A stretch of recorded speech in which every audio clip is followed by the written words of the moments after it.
All right, we are Okay, now having recording. good We are progress. officially started. Thank you to all who have joined us live in Colstead Hall and those of you who are on Zoom. That, as is my wont, I will give a very short introduction to our speaker. During my time in Washington, I gained a reputation for giving nobody the introduction to which they were entitled by accomplishments. So the most important part of the introduction is that Michael Beaman is a friend. He is also a former assistant U.S. trade representative. His particular area was East Asia, Japan, Korea, and APEC. That trade, like most of economics, is a black magic kind of an area as far as my experience and understanding goes. So I was delighted when Michael, who after retiring from USTR, came to Stanford 2 years ago. That's right. As a visiting scholar, did a lot of teaching, working with people, responding to questions, people interested in the economic aspects of U.S. foreign policy. And he wrote a terrific book that I got to read in draft because of I'm on an editorial board. That book, which I commend, and Michael will probably talk about it, clarifies in a way that I'm sure he will tonight how trade fits in with American foreign policy more broadly, or in recent years doesn't fit. It's contradictory to many of the fundamental principles and pillars and policy formulations that the United States adopted after World War II. The only other biographic note I would have is that Michael has his PhD from Oxford University. So he's only partially a U.S. product of the Johns Hopkins School of Advanced International Studies. So Michael, thank you for doing this. It's all yours. I will stay away. You can handle the questions. Please repeat them unless you want me to. So thank you and welcome. Thank you. Well, thank you so much. Thank you, Tom. It's a real pleasure. Tom invited me to come here, and I said, "Of course, I'll just do what Tom says."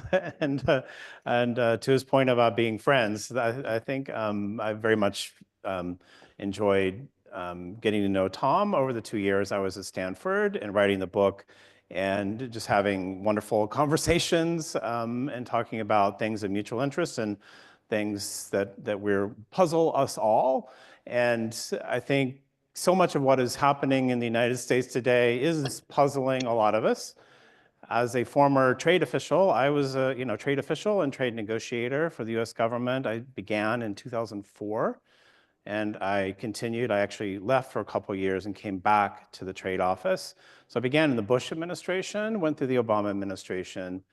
I left actually for the last 2 years of the Obama administration, came back at the very end of that. And so I was there for 4 years of the first Trump administration and 2 years of the Biden administration. So I've seen quite a lot.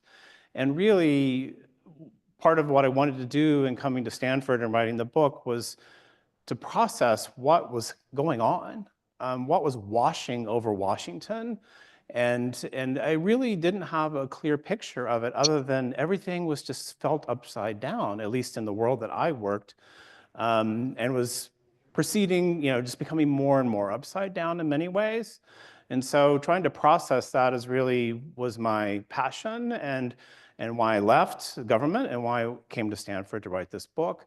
And so now I'm actually thinking about some of the conclusions that I've come to understand, in a broader context in terms of what's going on in U.S. other aspects of foreign policy. So that's a project I haven't told Tom about, but I'm starting to work on that actually as we speak right now.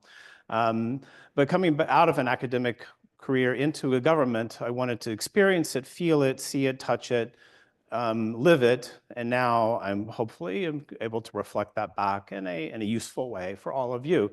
But let me talk a little bit about my book and the findings, and it's really the story, I think, that I would like to paint for you and kind of where we are. So with that, maybe we can start the screen share, if that's okay. Thank you. We just need, I need technical assistance, let's put it that way. Make sure I don't get it wrong.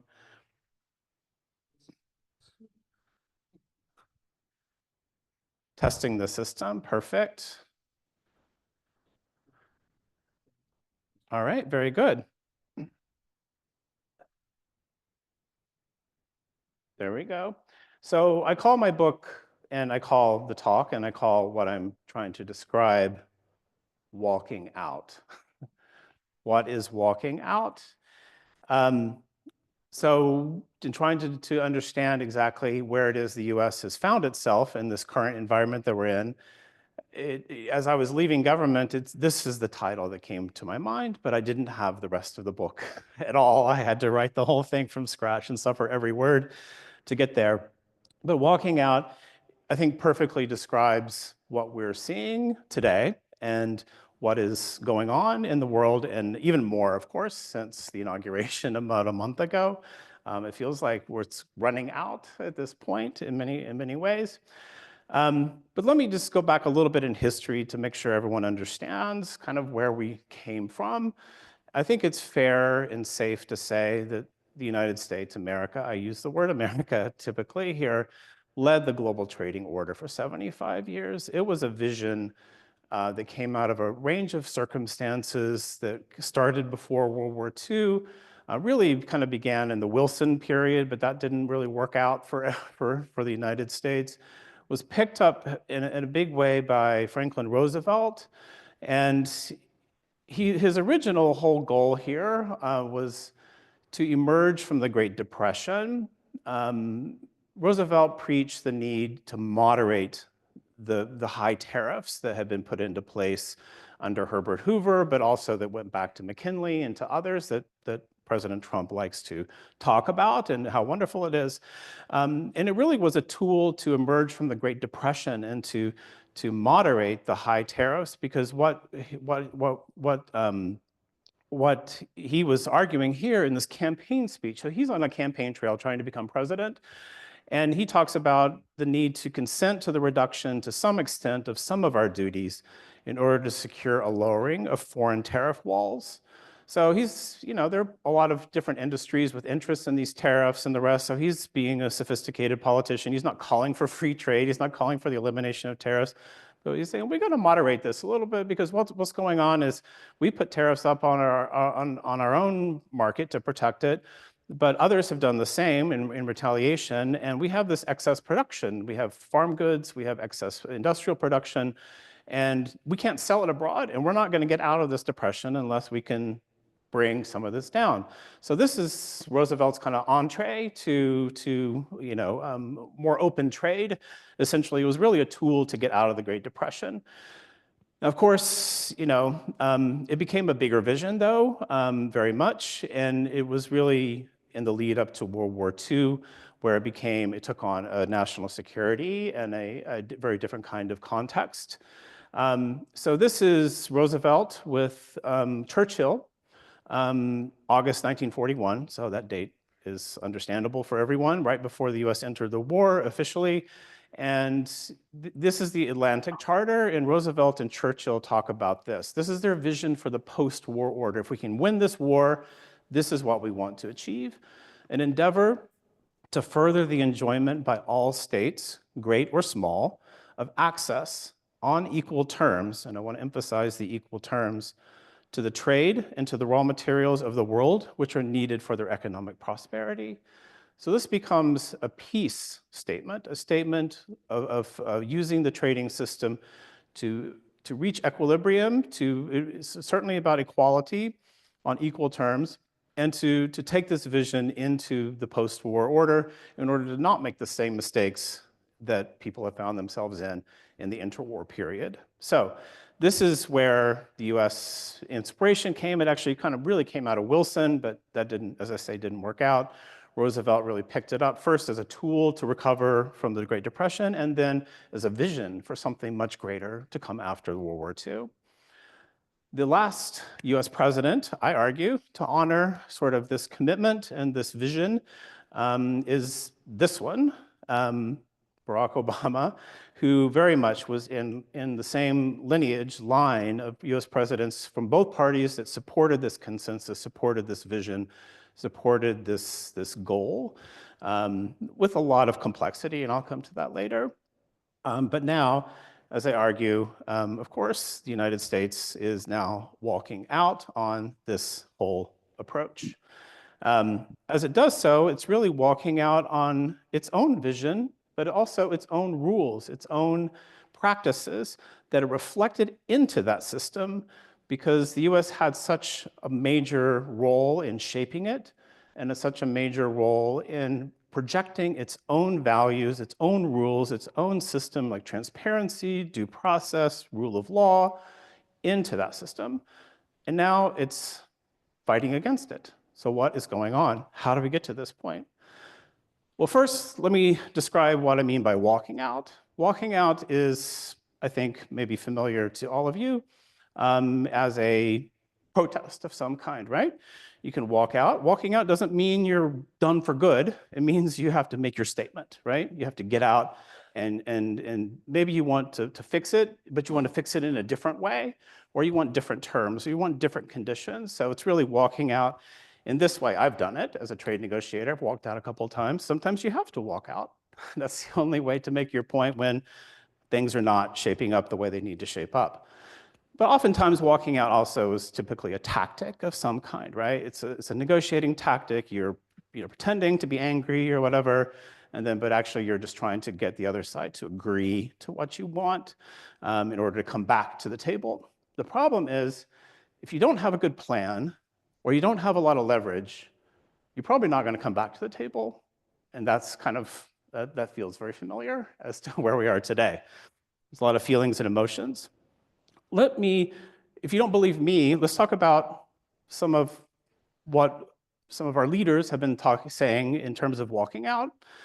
Renegotiate, withdraw, terminate. Those are all familiar walking out terms. I think you know whose those are. I don't have to fill in the blank there. But when the Biden administration came back, and Tom made this point very, very sharply, it didn't really change a lot. Some things changed, and I'll come to that in a minute. But there was this sense that the trading system wasn't serving US interests any longer, and it had to be changed. It had to be, we had to walk out on it, essentially.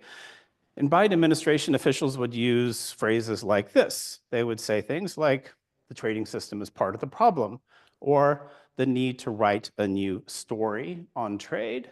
Those are all walking out phrases. Those are all turning your back on the system that the US spent 75 years creating and promulgating out around. So in the very recent past, just within the past 10 days or so, my former boss, Robert Lighthizer, who was Trump's trade ambassador in the trade office where I worked, also just put it a lot more plainly. This is where we are today. He said the international trading system has failed America and many other countries around the world. So he's just given up on it.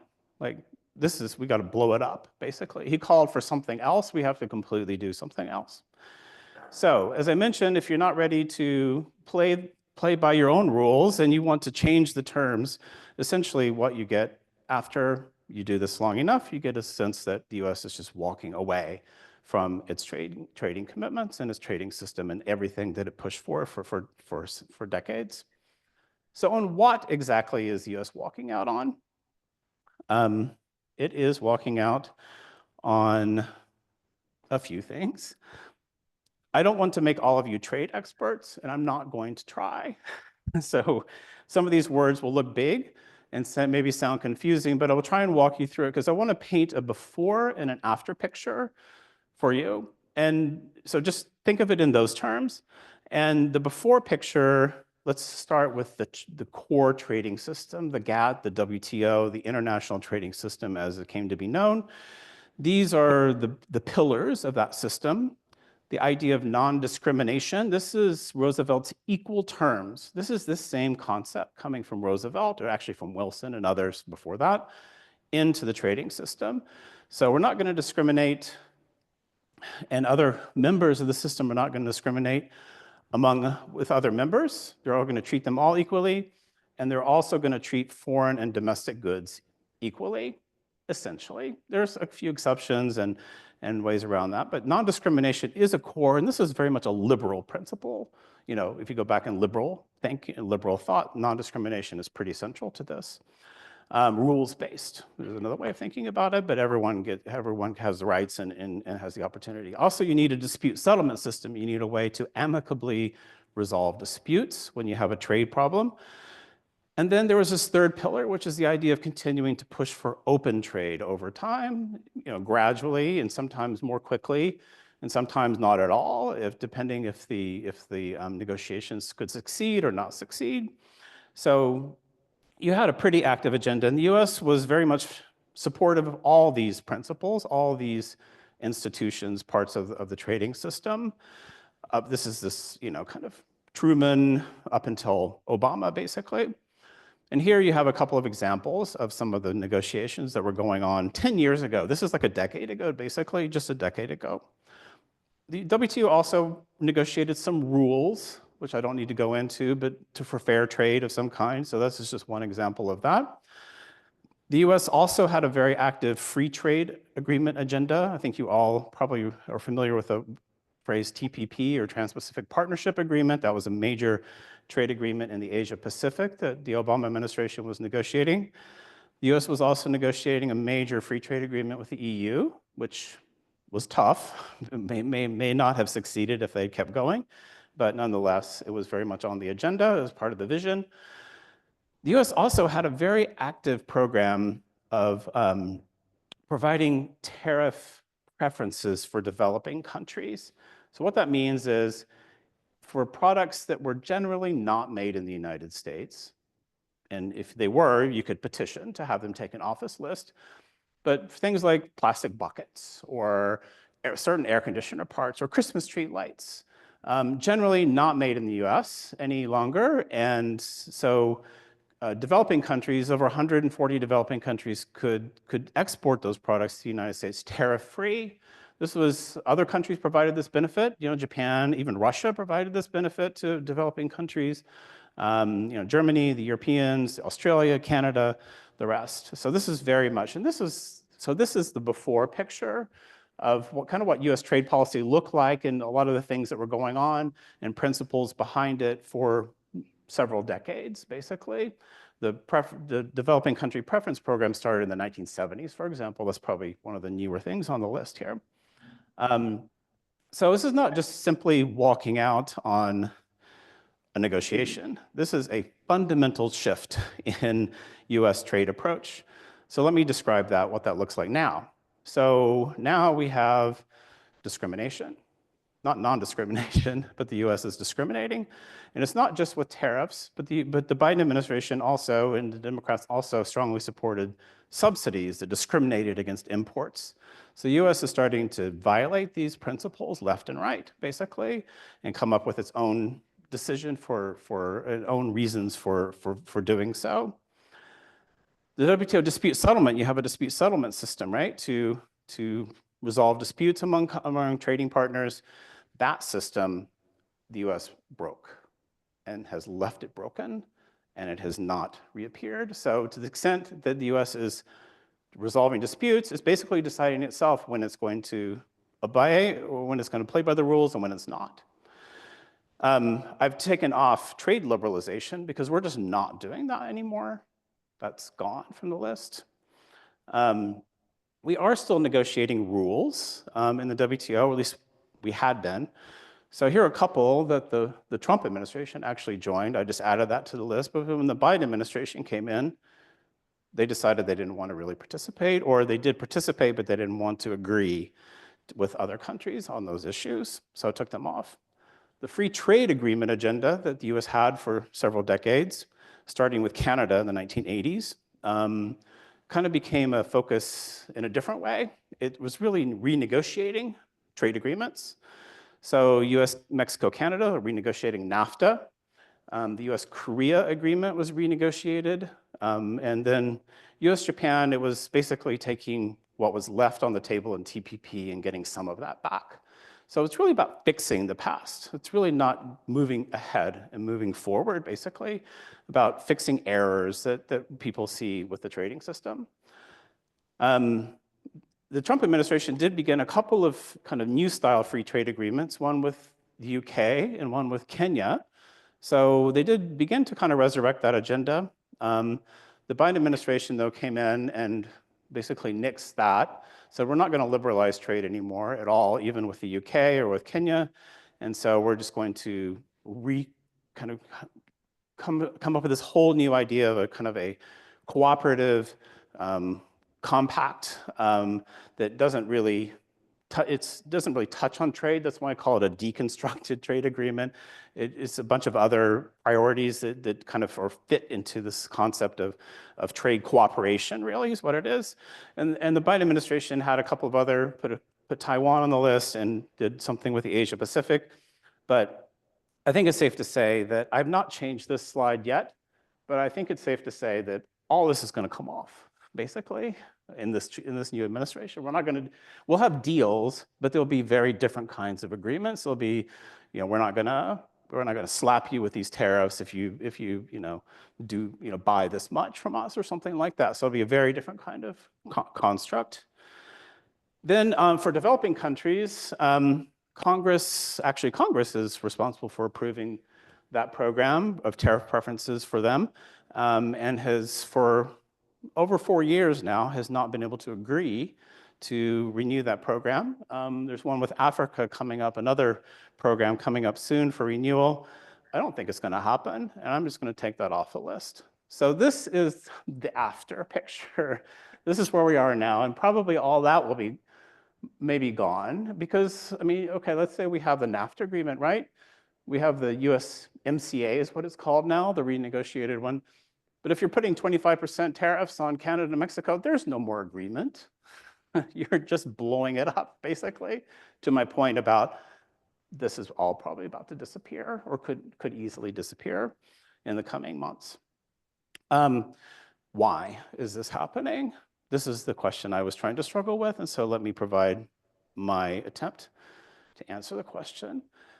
I think if you think back 10 years ago, angst and concern over China's rising power, obviously, but also its rising importance of its exports, the export deluge into the United States from China, and all the jobs that were affected by that, the companies that went overseas and the rest, all of that was enormously impactful on the United States and on other countries.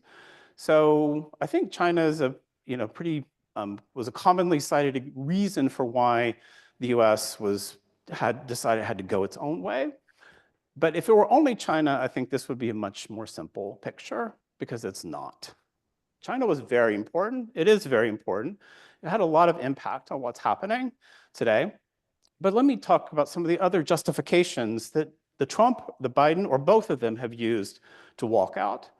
It could be in the name of economic security or resilience to turn its back on the US, on the rules that the US wanted others to agree to. It could be to save the environment. That's another one. The trade deficit, to solve that problem, if you can solve it, but you really can't through a trade agreement. Policy space. This is regulatory freedom, globalization, big tech, like can't let them win. Labor union rights, got to have more of that. Sovereignty. All of those issues are issues that one or the other or both administrations have used to walk out on the US past trade commitments. So that looks like a pretty scattershot list of issues, right? Now, I guess you could put fentanyl up here, right? I mean, you can add, I think in the last month, it could probably add about 6 different new topics up there.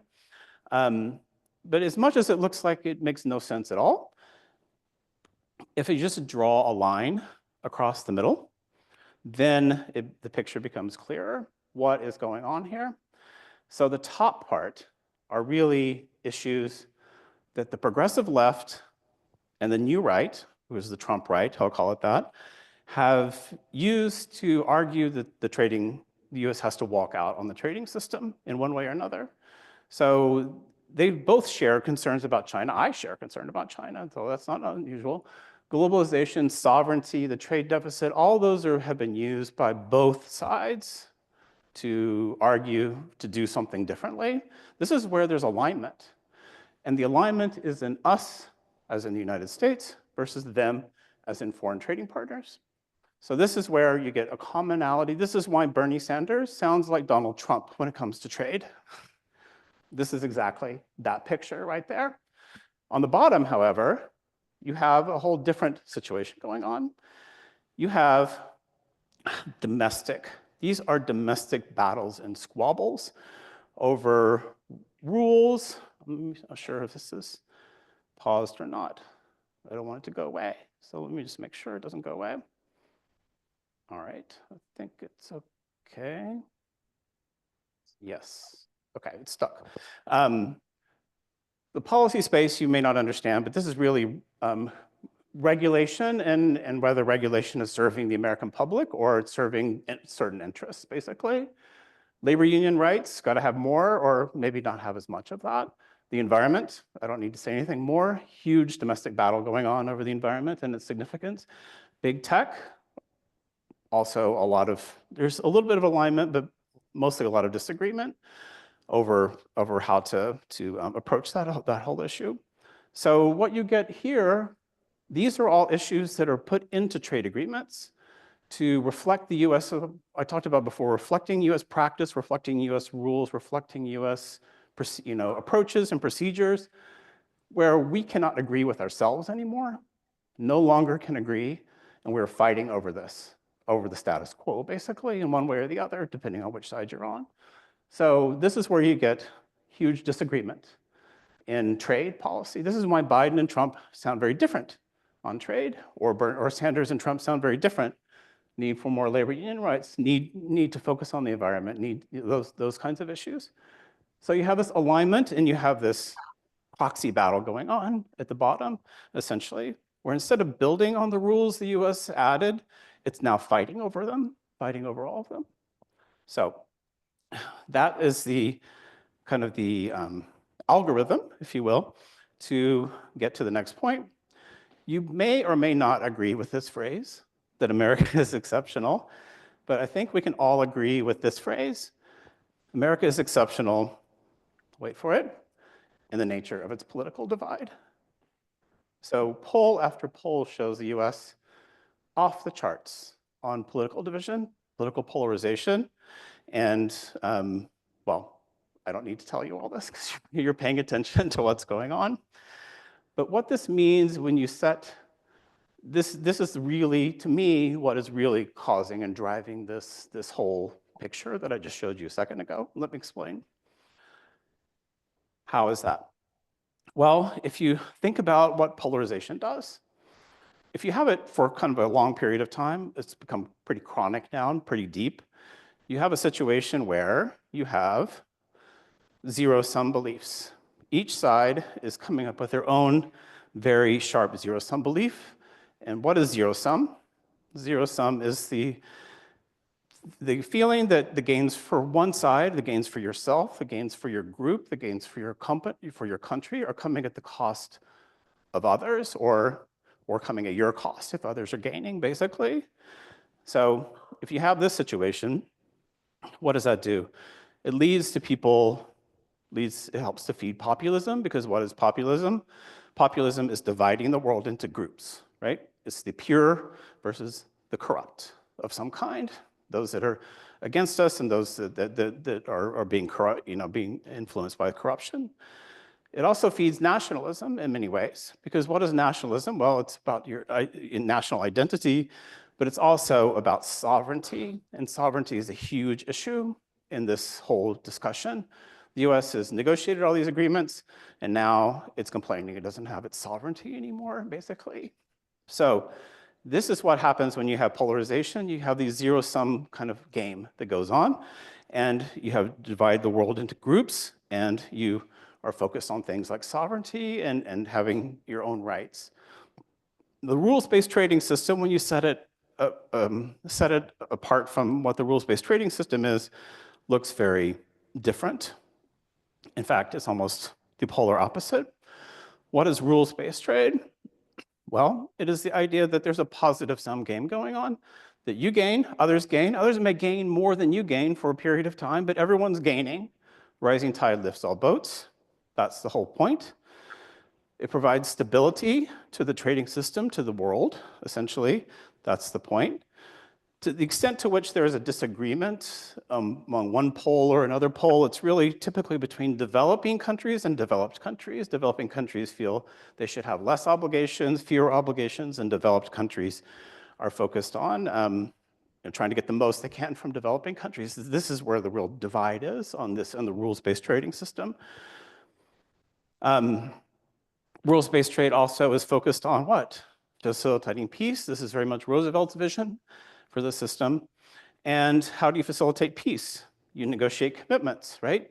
Negotiating commitments means giving up some of your sovereignty, I guess, if you look at it in the zero-sum phrase. You can look at it as a way to gain, or you can look at it as giving up the ability to act independently and just do as you wish, essentially. So this is where the tension comes in, and this is why this kind of thinking that polarization has wrought on Washington is so polar opposite from the whole point of rules-based trade, basically. All right, so if that's not theoretical enough, let me try and make it a little more concrete. The next slide will focus on this basic question, which is just to kind of summarize this a little bit better. So I showed you at the top of the picture, we have globalization and sovereignty and others, and this is this foreign us versus them. This is where there's alignment between the left, the progressive left, and the new right, which are now, by the way, at the center of their parties. That's the important point. I'll come to in a second. It's us is America in one way, and them are foreign countries, and that includes allies. It also includes adversaries. It's both. The US is discriminating against its friends and its foes, basically. It also includes multinationals, and particularly when they are acting what I call as agents of globalization. In other words, when you have a multinational that's producing overseas and exporting to the US, or they're moving jobs from the US to somewhere else, they are very much viewed, they're trying to succeed in the global marketplace, but they're very much viewed now as them and not contributing and not helping, essentially. So just to sum up on what the foreign is, where we are on that side, where you get this alignment between the progressive left and the new right. The gains from trade are seen as zero sum. Either you win or lose. There's no both winning. Results are the focus, things like trade deficit numbers instead of principles and rules. It's the sense that the US is now, that trade is now much a greater source of harm to the United States than it is an opportunity for the United States. This is a very zero-sum world that we live in. And almost this is this alignment, as I say, kind of this new center that's coming up, that's agreeing on this, us versus them. And so what you get is this alignment, and the alignment is to wall off America, to increase trade barriers and to protect the US market, and to walk out in order to do that. On the domestic side, as I mentioned, we have these giant proxy battles going on over domestic issues that are being reflected into the trading system. So you have the new right against the progressive left. These are proxy fights, as I say here. They're fights over the status quo in the United States, be it which side you're on or the other. No one wants to live under the other side's rules, right? So everyone wants to flip-flop and change. And you have people stirring things up to create controversies, basically, in order to throw more fuel on this fire, basically, that goes on and on. So what you get here on this, in this dimension, on the domestic dimension of trade, is this conflict. You get flip-flopping. So if the Trump administration or the Obama administration does something, then the Trump administration has to throw it under the bus. then the Biden administration has to resurrect it, then the Trump administration comes and throws it back under the bus again. That's what I mean by flip-flopping. So if you're a trade negotiator, what rules do you stand for anymore, right? This is the whole point. So the United States has a consensus on the walking out and walling off the United States, but it has no vision for what it wants. And every agreement is just torn up and thrown away, and the next one comes in and tears up another one and throws it away. So this is what is going on now in Washington. All right, if that wasn't depressing enough for all of you, I've heard that. I feel like a prophet of doom, sorry to say. But what that does, let's think back to when we had a Republican Party and a Democratic Party that, you know, I'm familiar with it. You know, you're familiar with that, those days. And I've put two flags up here because it wasn't perfectly in alignment, right? They had disagreements and it would go back and forth. But there was this consensus that continued to build administration after administration, Congress after Congress, that trade was an opportunity, that American rules were the best to have. We just wanted others to abide by them. So we would negotiate to get those rules and trade agreements, right? So this now is impossible to maintain because all of that is quicksand, and it's all been, been pulled down by this kind of new dynamic that's going on. So that's just a reminder of where the middle is, and the middle has kind of disappeared, the traditional middle in both parties. So that's that situation. This is to just take a step back and to emphasize that some of what I've talked about, the rules-based trading system, rising tide lift all boats, commitment by the United States for 75 years, it's a little Pollyanna. So this is my Pollyanna representation here, because it was pretty conflictual. It was really difficult. There's always disagreements, always trade fights. That's what trade officials engaged in, always negotiations. There was walking out. There was this kind of stuff, right? So trade really, in many ways, feels a lot more like this. This was my job, basically, to be that. And but this is just a reminder that there's nothing about the picture of the past that was Pollyanna, because it was really difficult, and the efforts that people made to try and build on that were legion, I guess, in some ways. But the reality is the US was still supporting its own objectives, its own rules, its own system, and trying to get others to abide by it, essentially. So I think developing countries can argue and say that was terrible for them, but this is what leadership was in terms of trade policy, essentially. Compromises were made, but it felt a lot like this. So that's just a reality check to provide to you. So let me just sum up before we turn to questions. America's new trade policy is, well, not particularly optimistic, often grounded now in zero-sum assumptions, and you'll hear this. Just listen to the politicians talk about it, right? There is no way that others can be given any ground to gain anything, because any gain that they get is seen as a loss for the United States. So just listen for that. And actually you hear it in everything else almost that is said in Washington these days. However, and it's fueled by exceptional political division, but the irony in trade compared to domestic policy is that you get this alignment. You get the left and the right are aligned in the goal of walling off America, because it's us versus them. They do see the United States as us, and they're fighting for the support of us, and prevent them from succeeding, basically. So that's what you get. And in order to do that, the US is having to walk out on its own trading principles and discriminate to give itself its own leverage and its own advantage. At the same time, the US, when it comes to trade rules, is doing this flip-flopping. One trade agreement, another trade agreement, because the rules, no one can agree in America on the vision for what those rules should be. And so there is no vision for trade policy other than the negative, if you feel that's a negative, of walling off the United States. So, and really, in many ways, the shadows of the 1920s and early 1930s are very much back. This is what Roosevelt was trying to pull the US out of.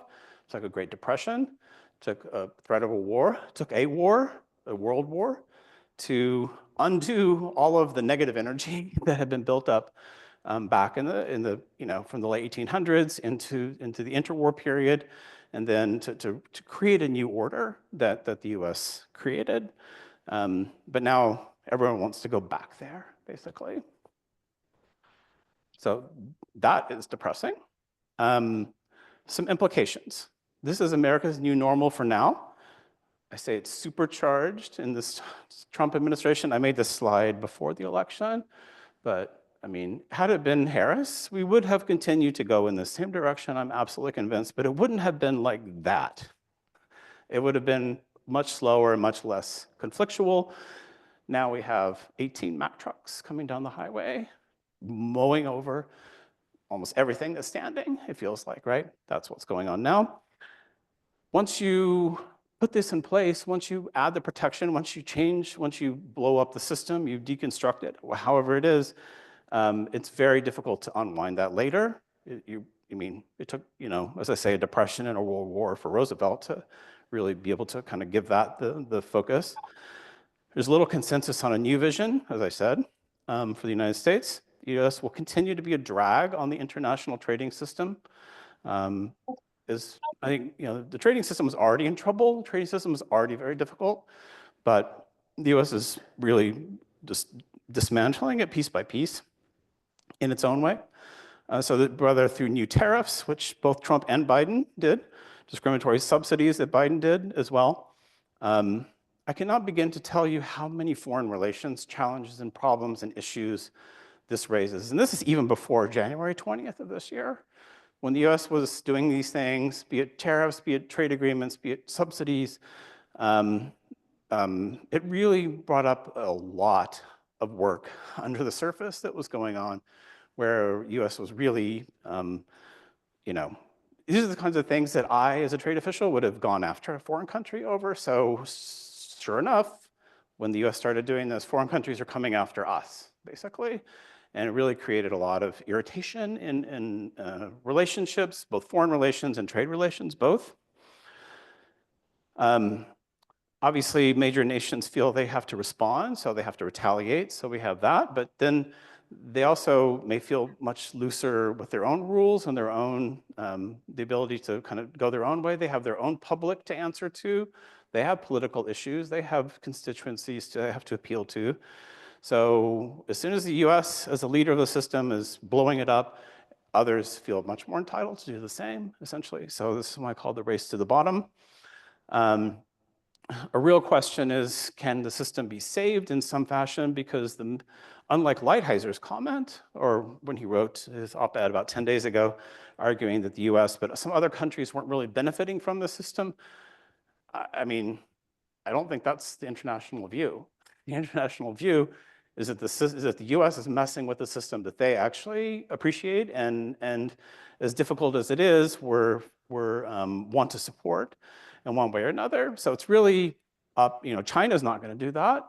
US now is not going to do that. And so the real question is, what other countries can step up and play that role and try and at least preserve the system until the US maybe can move past this very difficult moment that it's in right now. So those are just some things to think about. So this is the concept for the book. It's what I've been talking about. As I say, I'm very focused on thinking about how these domestic politics are ripping apart even the other parts of the liberal international order, basically. And so we'll look forward to, I'm sure at some point when I feel confident, I'm going to give something to Tom and he's going to say, this is, go back, rewrite, which is he thankfully did with this book, and gave me some really helpful advice to go back and to make it a much more presentable thing. Thank you all for the opportunity, and I think it's question time.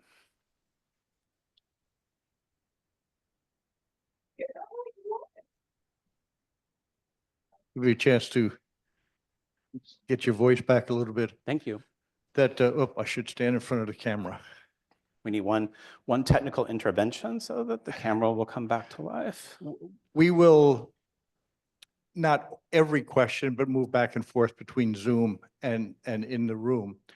But I want to use the prerogative of the chair or the host to ask some questions that occurred to me, not just this evening, but learning from the book and our conversations. And they boil down to whether the assumptions underlying the rules-based order can be salvaged or were proven to be so wrong that we need to start over again. That can it be fixed, or do we actually need to start over again? And some of the specifics that are in this for me, that the premise that trade, particularly things like the generalized system of tariff preferences for developing countries, that improving the lot of people in other countries, they would become more prosperous, they'd buy more stuff from us, we'd become more prosperous. But it wasn't primarily about making Americans rich. That has been assailed by the current administration. Another was that trade would take advantage of comparative advantage, and it would keep prices down, and it would combat pressures for inflation. And that most of the time worked pretty well. But it wasn't structured to preserve jobs. So people got cheaper clothing and toys and so forth, but the factory closed. Is that a fixable problem, of a failure of domestic policy in there? And the third one has to do with America did become very wealthy over the last 75 years. And the rate at which we are becoming wealthy is increasing. But individual Americans are not. The concentration of wealth in the hands of the 1% is much greater now than. Is that a domestic policy problem or inherently a trade problem? That's a lot to throw at you, but I think they're linked, and I'm convinced you can sort it out. They're linked. They are. Well, I think there's this kind of foreign and domestic dimension that I tried to sketch out for you to respond to this question. Let me start with the domestic dimension, which is, as I say in the book, I think when the U.S. came out of World War II, this vision for the global trading order was on paper. I don't think that any American negotiator at the time, and this is the way I feel about it, could have imagined that the system would have become, as successful as it did. I think that's fair. Just think of what the situation was right after World War II. Like, international commodity markets were rigged, there were still empires that were still dealing with things. Mercantilism was, still sort of a thing at the time. It was a very, very difficult, complex world. So I think the architects of the GATT would have, right. So I think the architects of the GATT would have thought that they would really much prefer trading those problems for today's problems, I think. But I don't think that they could have ever guessed that the United States would become so bad and unable to solve its own problems. And so this really goes to your point about domestic policy, because, yes, trade does create forces. Trade creates forces on the domestic market, but it doesn't have to, wash over everything if there was an agreed national consensus on a range of things that include things like supporting communities where factories close down.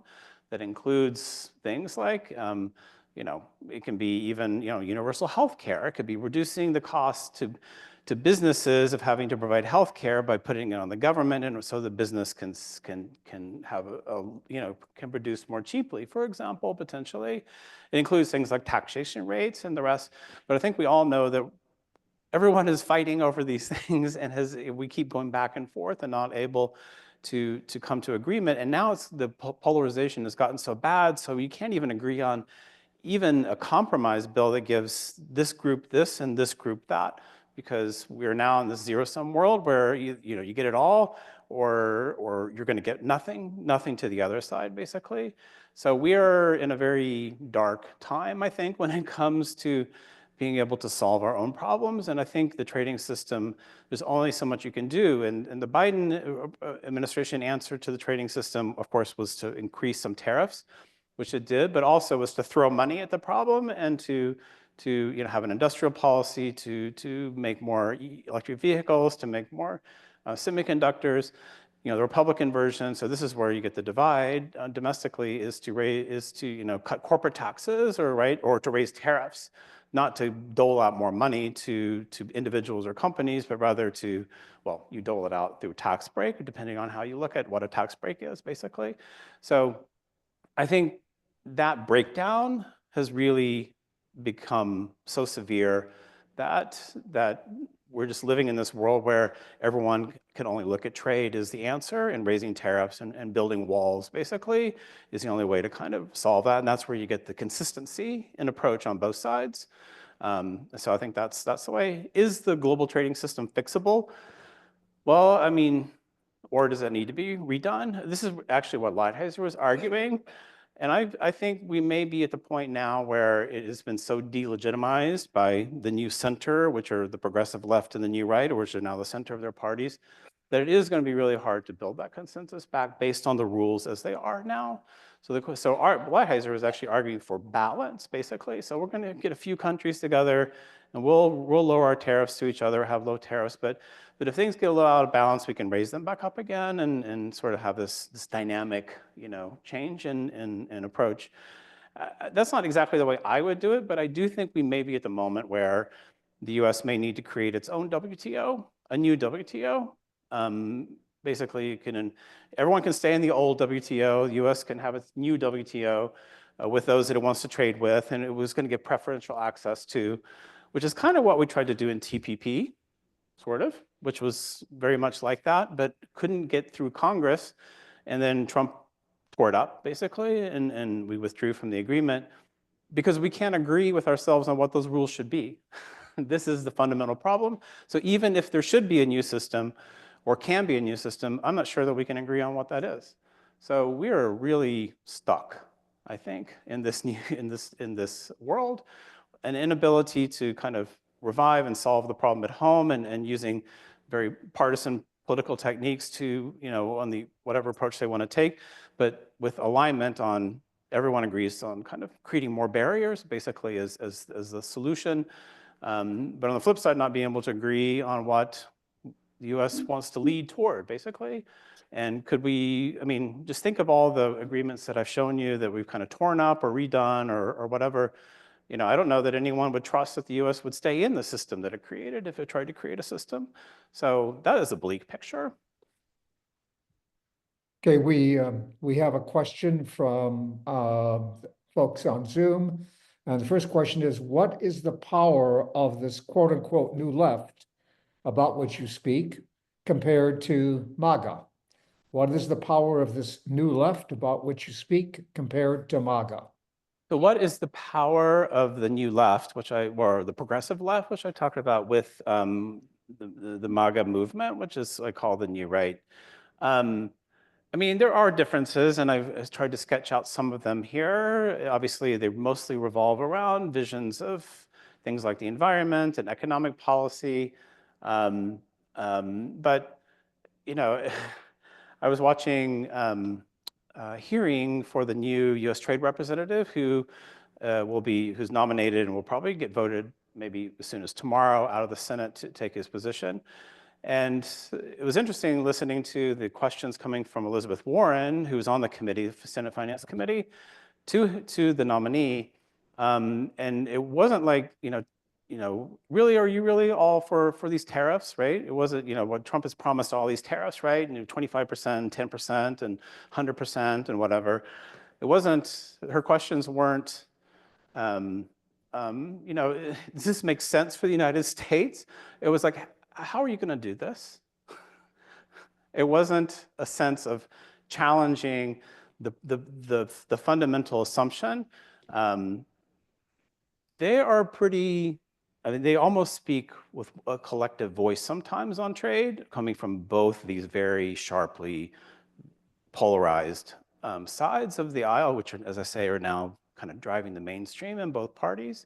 So I think that's a sign that this new center that I describe is really beginning to form, and it's a center that means America is taking itself out of the global trading order and taking itself out as a leader in the world and actually pretty big disruptor of the system. That Tom, leads you to know- the other question that I was going to ask, the follow on, which is who's the we? We're in a mess. You said, is it the global trading order or is it the United States? Again, for building on what you said, that the rest of the world that has just figured out how to play in the system that the free world developed and made work. And they don't want to mess with it because they just figured it out and are beginning to benefit from it. And we're being disruptive. Are we in significant danger of simply being left out? That the idea that we are so indispensable, the markets are so big, that everybody else will have to accommodate us? Or are we going to get more of the TPP 11 kind of, okay, take your football and go home?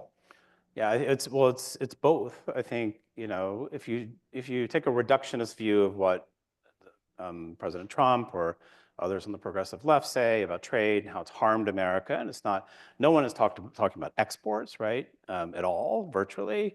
The Trump people a little bit more, but the Biden people not at all, because that was seen as favoring corporations, and therefore it's not to be supported. So we're kind of left in this situation. But if you reduce everything they're saying, basically it's a sense that the U.S. should just make everything by itself. And is that really the right choice for the United States? Are we at the point where we should be making all of our own stuff? Like everything you see around you, we should be making? Or is that not necessarily the best? We can't even have this discussion because of how polarized this debate has become and how zero-sum it has become. So when you even talk about others that can make things that the U.S. can benefit from because the U.S. can make other things, people don't even want to have that discussion because politically it's so charged and seen as a negative in terms of kind of looking at the world in a rational way. So we're turning in on ourselves, and that makes no sense. And yes, we are being left behind because other countries are still negotiating their own agreements with others. They're opening their markets to others. It's slowed down quite a lot from what it had been about a decade or two ago, but it's still very much happening. And so the extent to which U.S. is going to be left out of open markets around the world is a huge issue, and everyone knows that that's what's coming, basically. Yeah, we have a couple questions in the room. Thank you so much. So is this trade negotiation an effort to try to balance what some people have seen as an imbalance in trade?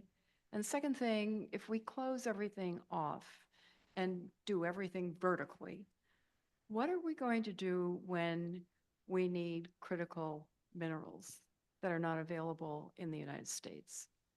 Right. Let me start with the second question, which is, I think that in order to at least try and come back to have some sense in this discussion, it is a fair kind of a way of opening this door would be to talk about what a trusted trading partner looks like.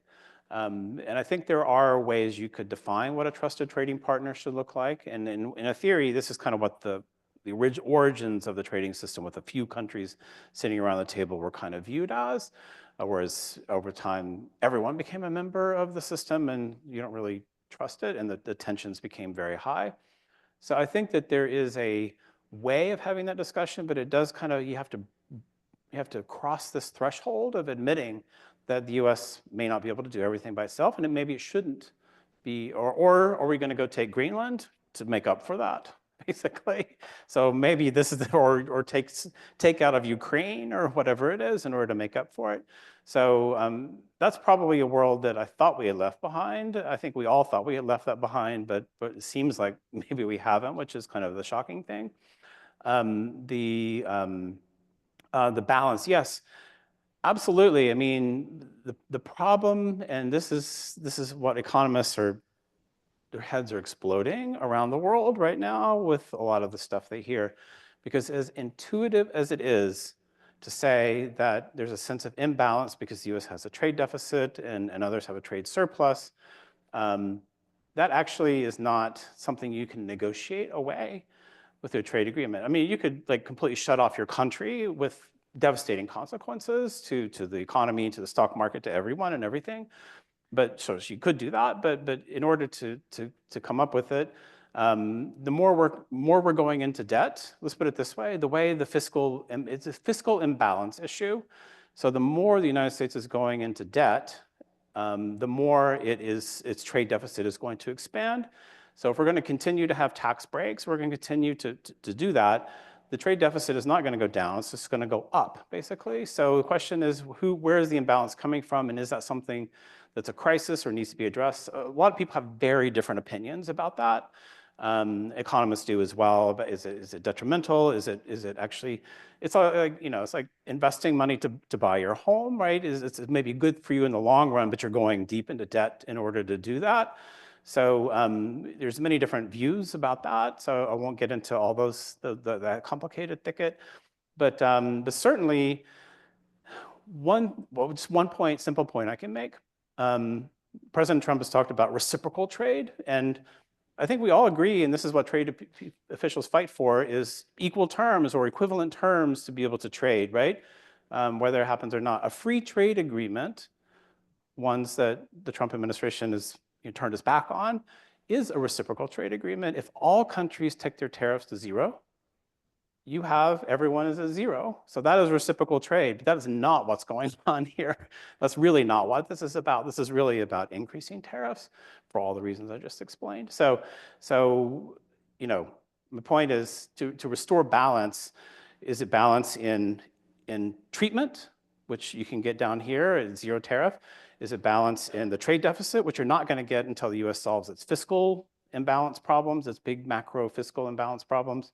Or is it just a sense of fairness that others are treating you unequally? That's what we did as trade officials, was to fight to be treated equally. Scott, would you ask Lou if he has a question? Lou, do you have a question? We don't have any questions online. No questions online. Okay, we'll take another one in the room. Okay, thank you. So a central economic idea is comparative advantage, and you mentioned that economists are really scratching their heads and whatnot. And was there already a drift away from the centrality of comparative advantage to trade towards the zero-sum thing before Trump came on the scene? Or is this all stemming ultimately from his triggering belief that all negotiations are distributive and they cannot be generative? Yeah, I mean, there are some times when trade, it can be zero sum or feels very close to zero sum. So I don't have any problem. I mean, certainly with China, I think there's a feeling that they're in it for zero sum. And so if they can manipulate and rig and do as they need to, to win, basically, why can't the US do it? And so I would be in favor of taking a much harder line on China, for example. So there is a real issue there. But as I tried to kind of preview at the beginning, if it were that simple, that's a huge problem, but it's a much more simple problem to solve than all this other stuff going on that makes it hard to even not only to have a vision, but to even if you have an equal trading relationship, and we have trade surpluses with some countries, that's not what the president's talking about. Basically, he's talking about just kind of whacking everyone, across the board potentially even. In other countries, sometimes have lower tariffs than we have, for example. So when we're talking about reciprocal trade, are we going to lower our tariffs to equal their tariffs? That's not what he's talking about. He's all talking about going up, basically. There is a sense that so Trump has really added this layer that tariffs are a tool, of economic coercion, things that China used to do that now we're doing, and the rest. But it's almost like this whole comparative advantage piece gets lost in all of these other feelings and emotions that are going on about having been treated unfairly, or certainly jobs having been lost does for these communities feels extremely zero sum. So I have huge sympathy with that. So the question is, can we do something about that as a nation, or it doesn't have to necessarily mean unplugging the whole international trading order. In order to do that, we can have our own industrial policy. We can have our own range of different things that other countries do all the time. That Lighthizer in his article, for example, views as unfair trade, basically. So why aren't we doing that? Well, there's Republicans generally don't want to spend money to do those things, so that's why they just look at tariffs as a really simple tool to kind of do that. So it's a complicated answer because I feel like these fundamental principles have just all gotten blown apart. And you can't even have that discussion anymore without it taking on a political character that you can't even get past, basically. That's the reality.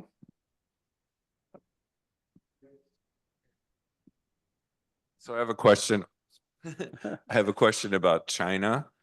So I recall back when the debate was going on, I can't remember what year, and I can't remember if it was GATT or already WTO on China joining. There was a debate about admitting China essentially as a developing country. And so on one hand, you had people who were more on the free trade side saying it's better to bring them into the system, bring them into the rules-based system than to have them operating outside of it. So better to sort of bring them into the tent than have them outside the tent. And then there was others who said it's not really a market system. You're going to have state owned companies that are going to have unlimited ability to subsidize production. You're going to have not really a rule of law system. You will have restrictions on investment in things the Chinese government doesn't, foreign investment that they don't want to allow. So like, what do you think in balance, was it worth bringing them in under the terms that they were brought in retrospect? Yeah, I mean, everything is clear in rear view mirror, right? I think in retrospect, it was a mistake. I don't put that judgment on the people who thought it was the best decision at the time, because, none of us can see the future. That tension was very much there. And I think it does reflect a confidence and probably an overconfidence in the US rule-based approach that is going to temper those otherworldly kind of issues that they just aren't part of the US system, they aren't part of the US thinking, and therefore there aren't rules for them, basically. Whereas I think the experience of a country like Japan, for example, we had bad trade days with Japan, and there was this whole focus on Japan was fundamentally different, and its whole capitalist system was different. Japan was a part of the trading order for a long time, and there was before the WTO, there were the U.S. used a lot of individual pressure with Japan, but also was an ally, right, a security ally. So that kind of kept things from going too far off the reservation.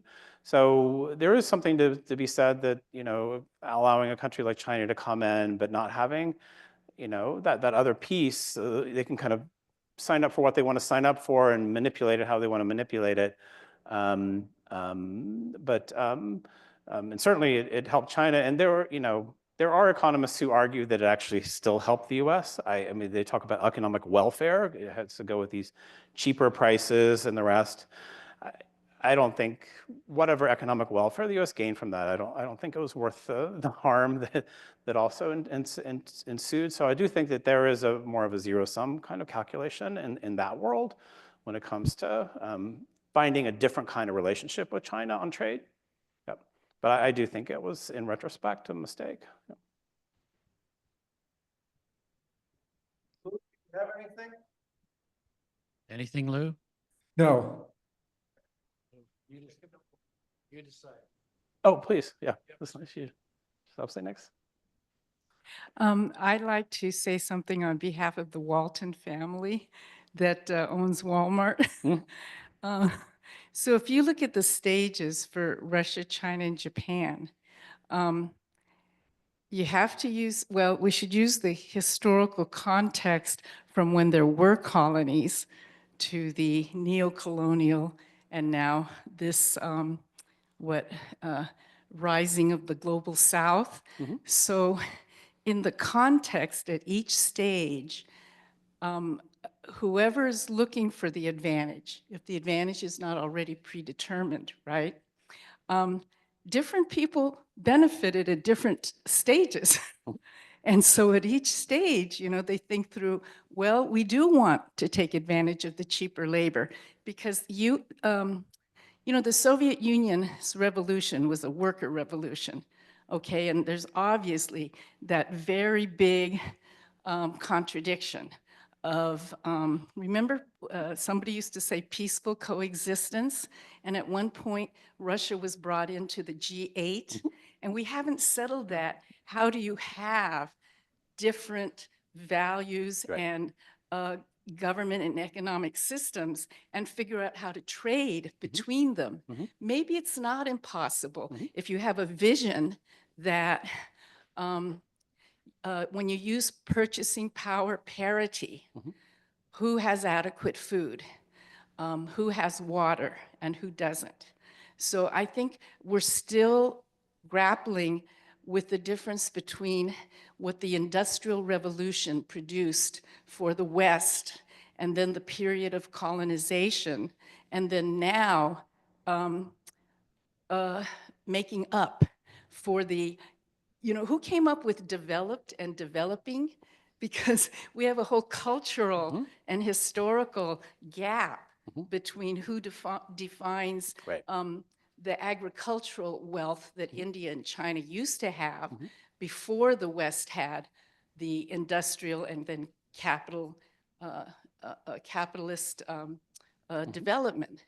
So it would be nice to have a vision of try how to put that history together with now. We were in China when the WTO was being, well, remember there was permanent normal trading relations first. Yes. Right. And then WTO, and then GATT had the Uruguay round and the Doha round. And I think most Americans and the West never were helped to understand what that meant.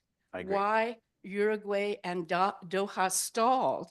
So I think we still need more communication between developed and developing, and then try to make that vision of how to make it work. And don't forget now you have RCEP. And my understanding is that Australia started TPP because Australia and New Zealand wanted to integrate into the Asian economies. The US kind of came in and took it over, and then the terms changed. So some of us were at the APEC preparatory round in San Francisco. And I remember sitting in a session with the Philippines, Vietnam, I don't remember the other one, but after the Americans presented some kind of preliminary, you know, tariff, I think it was the woman from the Vietnam that raised her hand and said, "This is all voluntary, right?"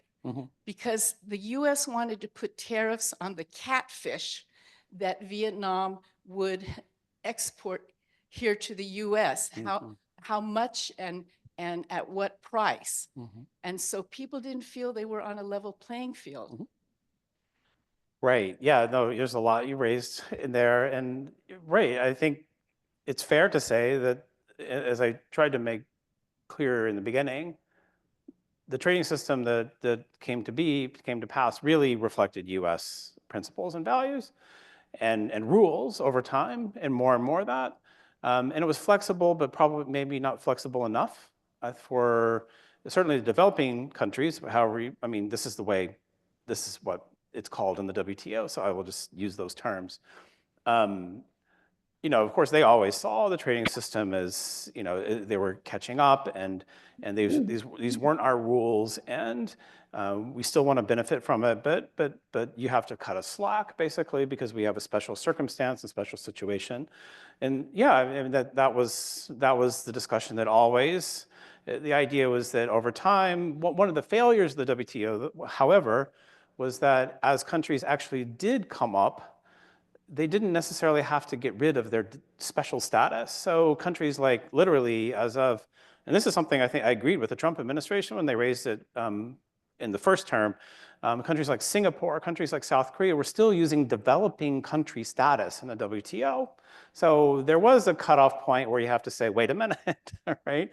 But the WTO never, I'd always assumed it would be a goodwill process of countries not, coming to terms with the reality of their status. So countries did game the system, and this is why I put the Godzilla and the Bambi up, because there was a lot of disagreements in the process.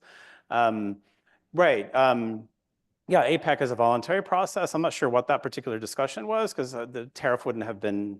It could have been discussed in APEC, but it wouldn't have been subject to APEC because it is a non-binding form. But yeah, so I guess the point I'm trying to make here isn't that the rest of the world, looks at some of this very differently, and I think that's your point, and I completely agree with that. So I am looking at this from the perspective of trade policy or political officials in the United States who are looking at it from their perspective and trying to explain how they came to this decision to rip it apart, basically. But yeah, everyone has their argument, and I've heard many, many, many of them over the years, and some of them are pretty persuasive and a little hard to argue back at. But others are, well, you're okay. I mean, trying to game the system too. So everyone is out for their advantage. We have a hand raised. What is your opinion of the 100% on Chinese EVs? Mickey, do you want to ask your question? Do you have a question, Mickey? Yes, I do. And, I disagree on the Chinese, on what you're saying about the Chinese. And I think despite the imperfections of our trade system, not only have we benefited from Chinese trade, but look at how the Chinese have benefited and internally, and look at how the living standards and educational standards have increased around the world. And I think, and the interdependence is a force against war. So I am very upset with our policy toward China, and I don't think it is well thought out at all. I think there is a very strong, this is why when I answered the question previously, I do think that in retrospect, trying to take China and put it into those rules may not have been the right way, but I do think that a different kind of relationship with China should have been developed. So I don't think that no relationship should have, which I think is your point, is kind of where we are right now. But that's hard in the context when you have other countries that are in the system and China feels they're being discriminated against, and then that, you're almost back in the teens and 20s, basically, where people feel like they're being invited to the world system, but they're not being allowed in the gate, basically. So that is a huge problem. So the question is, what does that look like? And certainly the management of that relationship leads a lot to be desired. I completely agree with that point.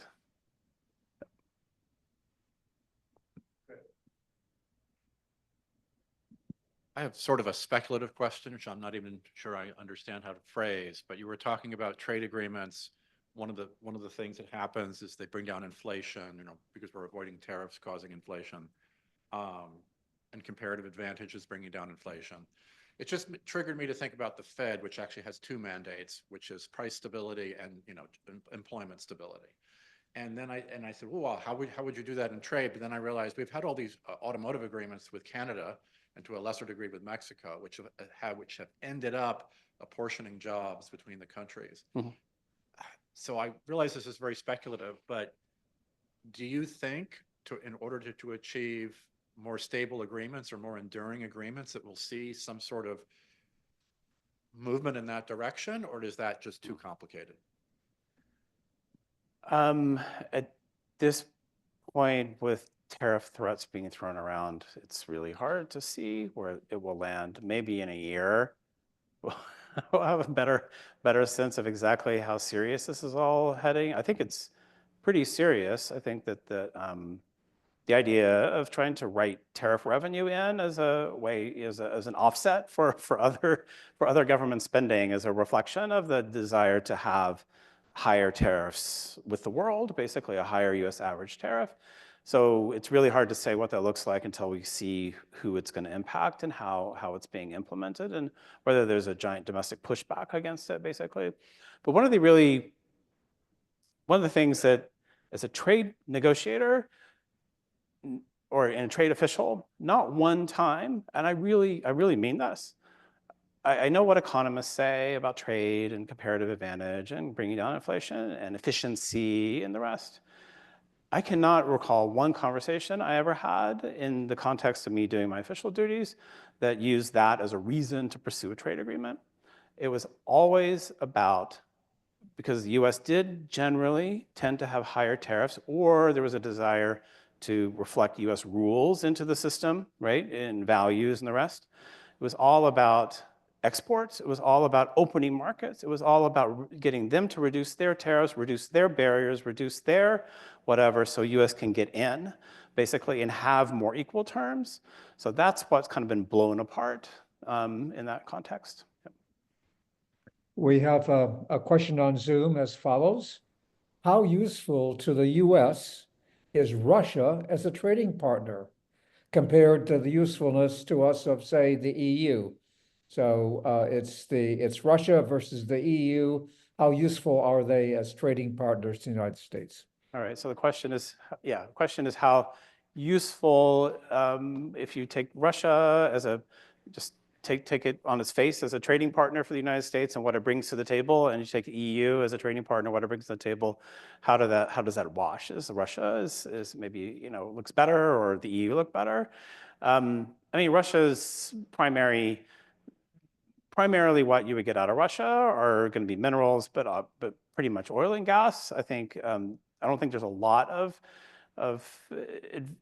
sophisticated production outside of defense, which we're certainly not going to be importing, that would add a great deal of value to the U.S. market. So I think the EU is obviously the more, given the energy production in North America, well, for now anyway, in Canada, that the U.S. is importing or producing here. I'm not sure that Russia brings much to the table in terms of being a trading partner, particularly compared to what you can get from the EU, which can be advanced semiconductor manufacturing equipment or machine tools and other things that actually build or actually add to the industrial base in the United States. That'd be my answer. One of my criteria for deciding whether the program has been successful or not is when we reach the appointed end of the session before we exhaust questions. That's not the only reason for declaring you a very successful speaker, Michael. I think you did a terrific job of explaining an almost unfathomably complex set of problems and dynamics. I thank everyone on Zoom and in the room for the questions. I've certainly got a lot more, so I look forward to more conversations with you.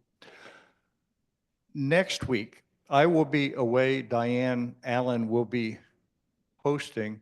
Our speaker is Rose Gottemoeller. It's on the future of NATO. Some of you may have attended an earlier session with Rose on future of arms control. Rose is a former Deputy Secretary General of NATO. I can't think of anybody in the United States better able to address this subject, and she will be here next week. But this week, let's thank Michael for a terrific presentation.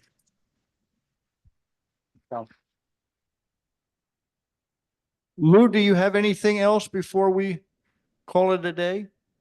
No, just to say that this session has been recorded, and when the recording is available in the next 2 or 3 days, you will receive an email on the alias announcing such. So again, remember everyone that the same registration links that you used for tonight are usable for next week and all the following weeks as well. So we look forward to seeing you either on the Zoom or in person for our presentation next week. That's it. Okay, thank you all. And again, thank you, Michael. Thank you. Thanks, Tom. Thank you. Thank you.